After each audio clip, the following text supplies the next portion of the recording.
Welcome back. Today we are doing the Foxbody. We've got about 20 days to get this thing on the road and running and driving. It's looking good. I got a little carried away. There's a lot of stuff done, so we'll walk you through it. So Lizzie went ahead and pretty much did the panels. Got those welded in. There's a bit more welding still left to do, but they're there. A couple more holes have been filled. We've been working on filling all the little screw holes that Ford puts in these things everywhere. And then I went ahead and got the tube front started. Everything's kind of just tacked in place. It unbolts 4 bolts on all 4 frame rails. We have a Foxbody radiator sitting in this car. Should work. I might end up doing another coolant reservoir in this because it worked pretty good in the H6. But we've also got the dash sitting in. I'm not sure if I showed that last video, but there's a dashboard and there's also an S13 steering column on that side. So I need to finish mounting the column in there. I do need to cut this tube out and build one that has a bend in it so I can recess this 4 or 5 inches back there just to give us a little bit more seat room there. I need to get that done first because I need to go through and make sure that the seating position and everything is correct for Lizzie and make sure I can possibly fit in it somehow. So I did have to cut the tunnel out just a little bit to move the shifter back. We are using an RB20 transmission in this. Should work for an event or two. Once you get some gears in it, it should help take some load off of the transmission to kind of free up the rest of the drivetrain. So that's kind of coming along. It's like a lot of stuff, but it's not a lot of stuff. It's just everything is like super quick at this point, and it gets really easy to just kind of lose track of things and get everything done. So, but I'll try my best at recording some of this stuff because there is still quite a bit left to do. As far as the fueling goes, this car had a cell mounted in the trunk, but most regulations for drift cars, or a lot of stuff, I guess, you're supposed to have a firewall between you, your compartment, and wherever your fuel is being housed. So I think what I'm going to go ahead and do is cut out the spare tire, raise the floor maybe a little bit, and then put the tank underneath the floor. And then probably a surge tank underneath the floor as well. Usually in my drift cars, I like running half bumpers. It makes working on things so much easier, changing your alignment, all sorts of stuff gets way easier if you just cut that off. But on this car, I think we're going to run like a full kit, so not really trying to make room for anything underneath the car, so we might as well just put the fuel tank back underneath, surge tank underneath, everything kind of down there and clean. And then honestly, it ends up leaving all of this space for room. Make it easier for like doing drift week type events or anything like that. There's just plenty of room in this car to package things, wheels, tires, parts, tools, whatever. So I'm starting on the brackets for the bumpers, brackets for the radiator, and then from here I will be doing probably the brackets for the intercooler, which I have to tuck up inside of there somehow. I'm also going to probably put a AC condenser in there. We do want AC in the car eventually, so I got to see if I can figure out if I have one laying around the yard that's about the right size, and see if I can make brackets for that too. And now the tabs for the bumper and the upper radiator bracket are done. The next is to do bottom brackets. I think for the sake of ease and just making everything kind of cleaner, the radiator I'm going to weld aluminum tabs off of that come over to the bar somewhere over here. That way I'm not hanging metal down below that doesn't need to be there. This is all plenty high enough above the ground, so I'm not really worried about anything. I don't need any structure there. unless this thing was to like actually ramp and land nose down. That's about the only way I'd ruin anything, and that shouldn't be happening, and if it does, we've got other problems anyways. So just a simple bracket off the radiator there to do that, and that'll work for that. And then the next thing I gotta do is AC condenser and the intercooler. So I'm gonna go see if I can find a condenser real quick, and we'll see what we can fit in there. All right, so I got AC condensers mounted in there. Just two nuts kind of welded together, and then weld the nuts straight to the tube. Simple, easy, quick. And then for the intercooler, this is an Evo, or was an Evo intercooler. The brackets for them are right here, rubber mount. I'd like to just retain those because they're just already there and nice. But because it's kind of all close to the AC condenser and everything's sandwiched together, kind of the way you'd prefer it. That way all the airflow goes through everything. You don't want there to be air escaping because it's not necessarily good for your flow. You want all the air to go through the radiator, through everything. So nice, tight, compact is good. But I don't want this thing, if this thing gets bonked or something, just a little tap, I don't want it to pop a hole in the AC condenser. I'd rather it not do that. So what I ended up doing is I used a couple of countersunk bolts, welded them in, or countersunk the metal, put them in, and then welded them up to the tab. That way it's a nice and flat surface. If it does hit it, hopefully it doesn't necessarily puncture it. Probably would, probably will, but hopefully not. So I just gotta take these nuts off here now, put it up underneath there, and then run it through and weld it on. Okay, now that everything is on there and in place, the next thing I'm gonna go ahead and do is just take care of the intercooler tubing. I might as well just kind of build everything, all the hard components now. That way it's just all done. Once we take everything back apart, we can, just primer everything, take care of all the body work, paint it, whatever we want to do that way, and put it all back together, and all the components are done. Of course, there's going to be a few things after paint that we're going to tackle, things like the wiring and the fuel system and stuff like that. I'm not too worried about getting all that done before paint. There's a few things I don't mind doing multiple times until it's all done and correct. But there's other things, it takes more time to do it twice, and there's not necessarily a reason that I see fit for doing things twice. So that's why I'm gonna wait until after everything's done to do wiring and the fuel system.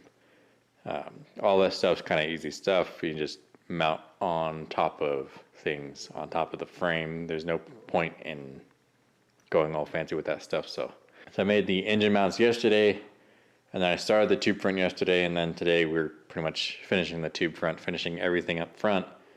That way all this can come back out, finish taking care of the cheese holes, and then the front end will be done. I do have to build the lower control arms and the knuckles next, but that's kind of the big last hurdle is going to be the front suspension. So I've got the passenger side suspension is kind of mocked up. Lower control arm is kind of mocked into place, tubes, kind of everything just roughed in. I had to lengthen the tie rod a little bit with just a bolt, just to get everything situated, figure out what I need to modify. I did end up changing the top hats,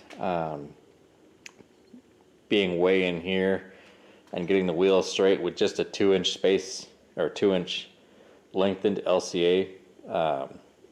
The geometry just wasn't there. I didn't like it, so move the top out and then put more camber back in the knuckle. So I will modify this lower bracket later, but at the moment it's just notched.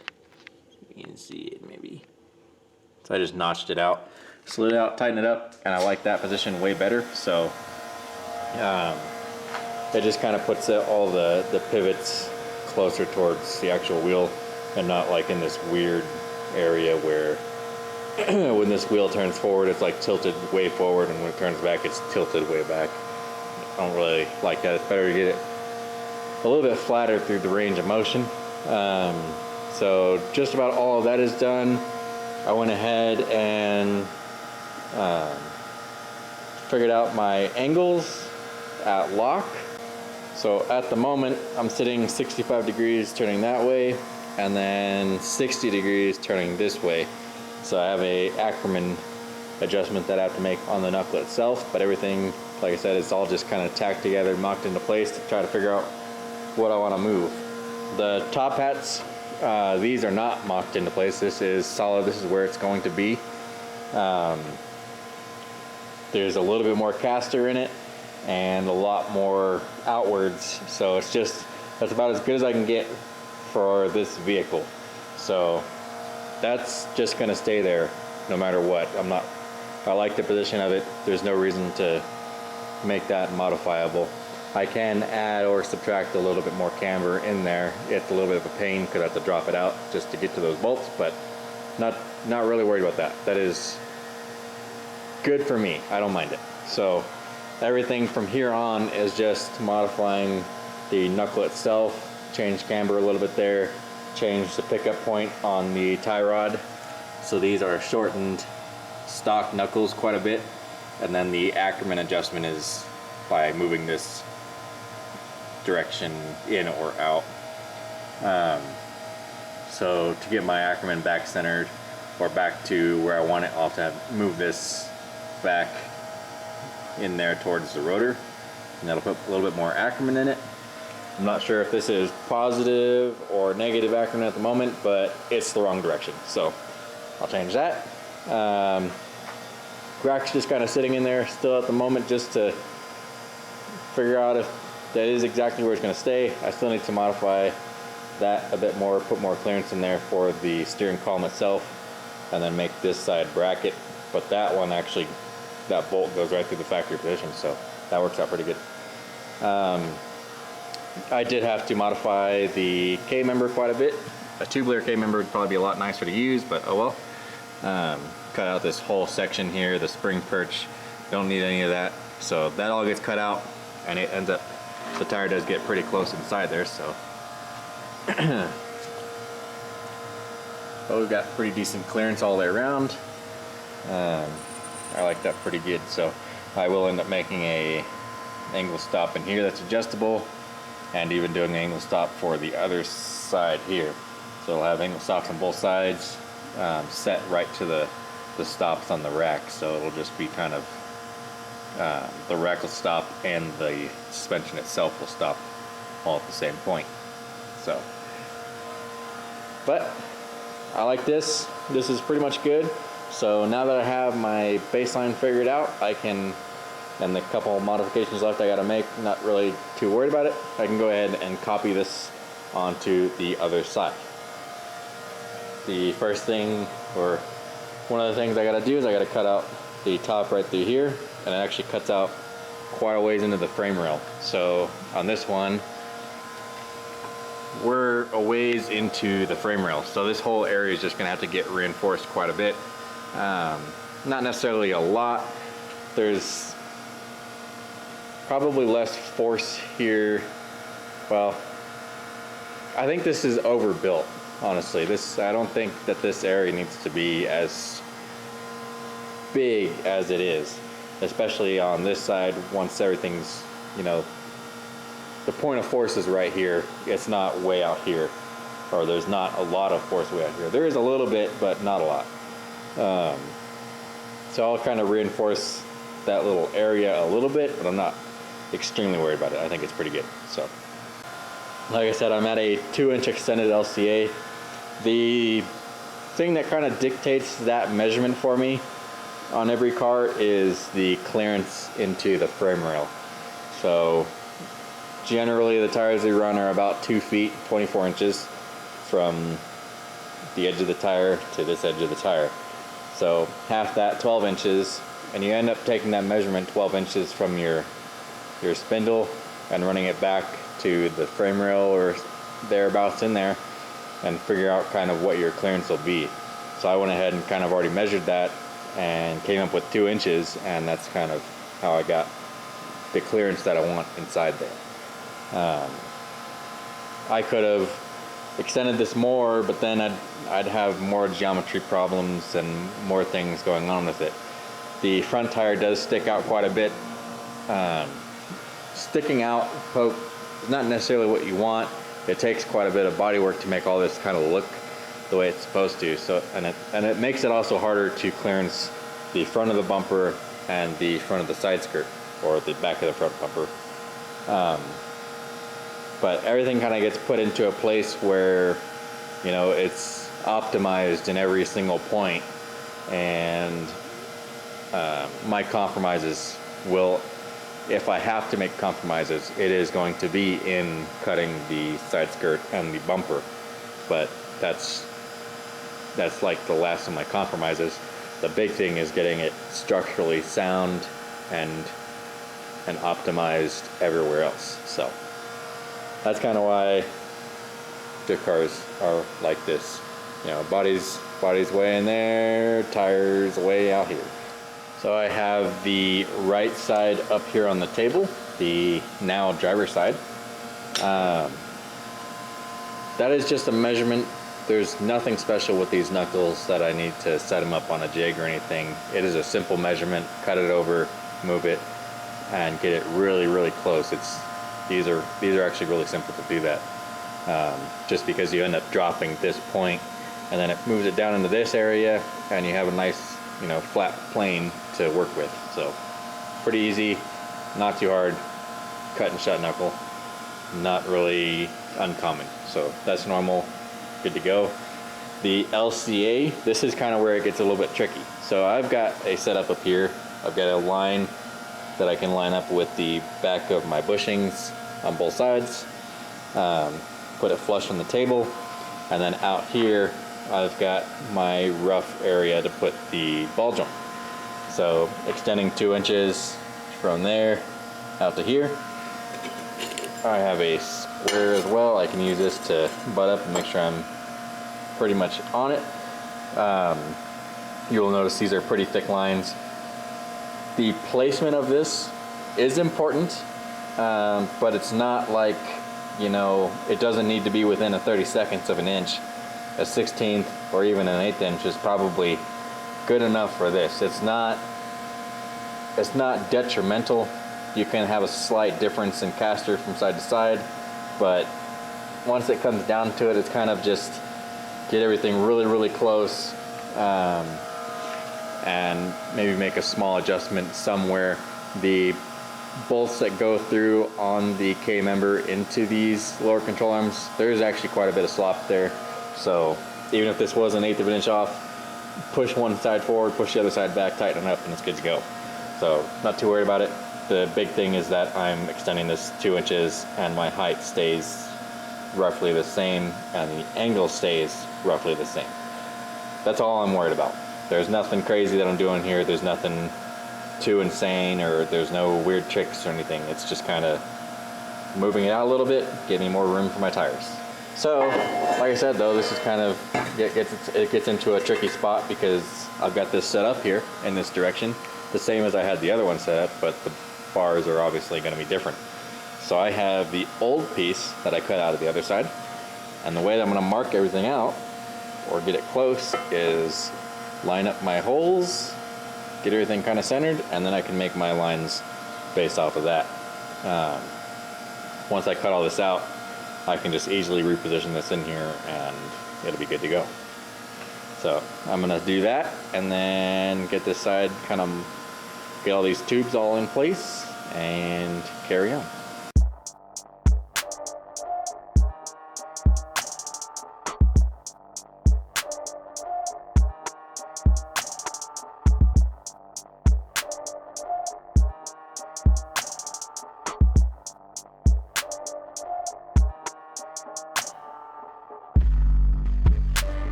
the driver's side lower control arm is all tacked up. So as you probably saw, this is how I got the ball joint in the right place. I've got a mark right here. I can set that right down there, line up the mark there, and that's good. I've got this little socket sitting right in here that puts this pipe at the correct height from the previous lower control arm to get this point at the right height, and that gets my tilt that way. Tilt that way, kind of just flat, not too perfect, whatever. And then obviously the position of that in that little zone right there. So that's good for that. That's pretty much good for the rest of all this stuff. It is almost identical to the other side, probably really damn close, or close enough for me. Obviously it's not going to stay like this. There will be, I'll do plate that goes down to here, a piece of tube that saddles both of these and encloses this entire portion right here. Obviously another plate on this side, and then probably even box some of underneath that point there too. The factory lower control arm washes out pretty wide on both sides, so there's actually a lot of meat holding this in place. So I'm going to try to put as much meat as I can back in there. Ideally, you want to make the lower control arm be probably the first thing to break. You would rather break a lower control arm instead of the coilover, or at least in this case, because this is just, 2-foot sections of tube. There's nothing expensive here. So you would prefer that this would break before a coilover, but this is a heavier car, and the coilovers are also really cheap. So I think we're just going to go ahead and make this thing really strong, so I don't have to worry about this. This entire portion right here, because of the design of that and trying to get this more clearance for more angle, there's obviously not much meat in the cross section of down there, so I'm going to plate the hell out of this pretty much, both front and back sides of it. And the same thing over on this side, plate quite a bit there, and then maybe a plate that comes across and kind of ties everything in and ties this little piece here to everything. And then after all that's plated in, I don't see this going anywhere, so it should be good. So the next thing I'll do is cut and shut the knuckle, and then do the top hat on the other side and start bolting stuff together.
while you guys weren't looking, I went ahead and added a couple scoops of whey protein. Actually, we've got our event. The first event is coming up in a little less than a week now. So it's just been hard to try to film everything and go as fast as possible on this. Engine bay is like pretty much shaved. Like I said, we have primer on it now. I know what you guys are gonna say. Why are you assembling this thing with primer? But we're gonna go ahead and just get it together now. The reason I kind of wanted just to primer it before is just so it's all one color at least. But that and just get more stuff done. But we're gonna go ahead and we're starting to assemble everything and try to get this thing ready for the event coming up this weekend. It is Sunday now as I'm filming right now, and our event is this coming Saturday. So not a lot of time. I did go ahead and we've got cages finished up. I've got door bars that are clearanced for elbows. I've got the harness bar in that is clearanced for the seat. I do have a bar for lateral strength, although it's not completely ideal because that should be in a straight line, but that's just the way I wanted to do it. It's just enough room for my head, so I think as long as I'm sitting kind of forward a little bit, I should be good. But there's plenty of room for Lizzy. I've got the shifter hole extended out further, so that's nicer, and should be able to put a boot on that and that seal. The pedals, went ahead and built all the pedals. They're done.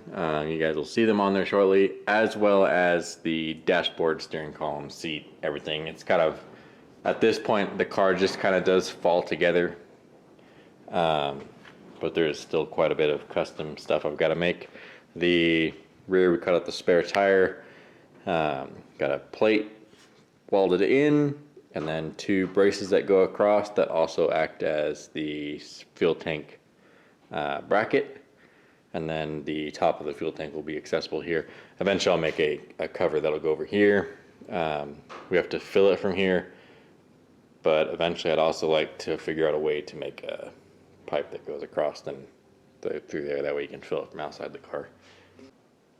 The next thing is I need to finish the front subframe and finish the lower control arms and weld and reinforce the knuckles. This is a heavier car than a 240, so I'm going to go ahead and spend a little bit more time with the knuckle there, making sure that that little ear there doesn't break off, because it is a smaller weak point in the system. So I'll get that on there, and then start assembling the rest of the stuff. The rack, I do need to find some inner tie rods. I don't know if I said it in a previous video or not, but the nice thing about the Ford is that there's a lot of metric stuff on here.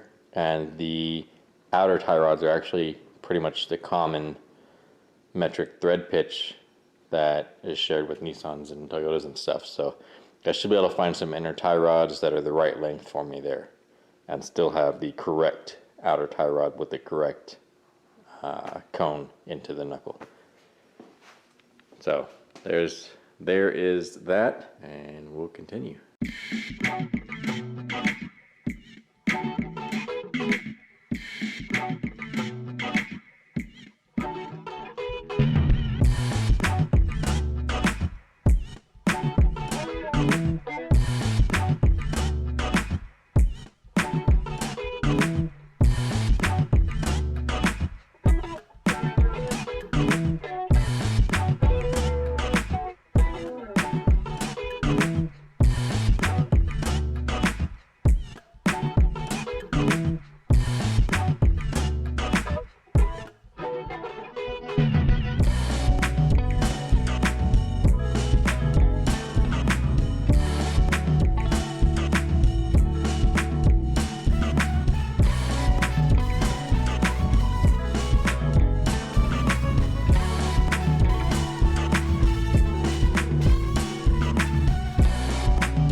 Subframe is now ready for primer, or clean it up, sand it, and primer it.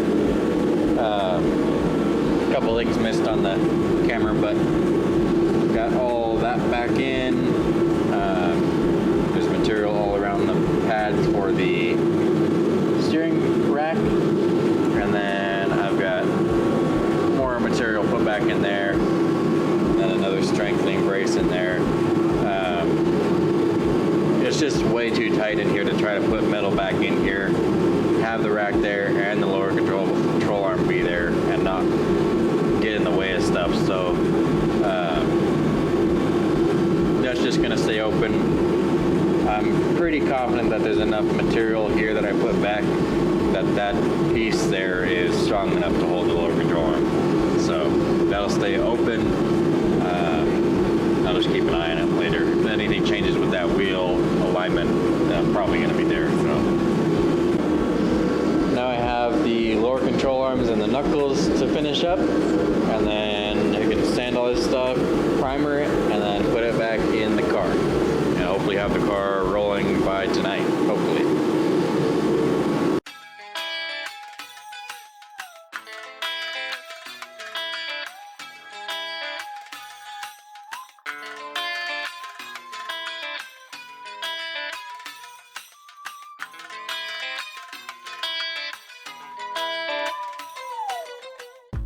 Alright, everything is now welded up.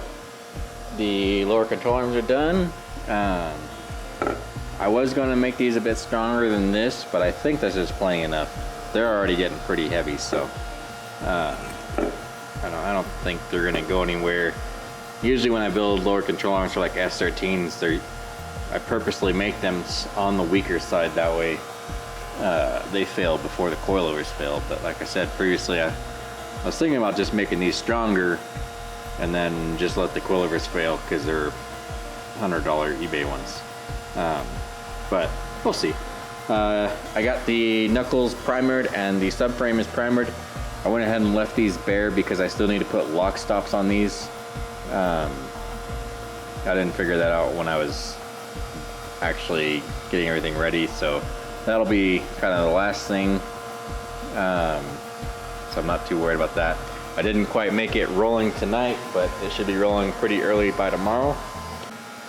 As long as everything goes to plan, we shouldn't see you guys until after this thing hits the track. So stay tuned for the next video because this car should be at least doing figure eights. We'll see. But yeah, everything here is good to go. I still got a whole bunch of stuff I got to primer body wise, but I want to get this thing rolling, engine in it, possibly running, and then I'll worry about cosmetics later. Engine and transmission's already together, they're ready to go. So now it's just the final things. Be sure to like, comment, and subscribe.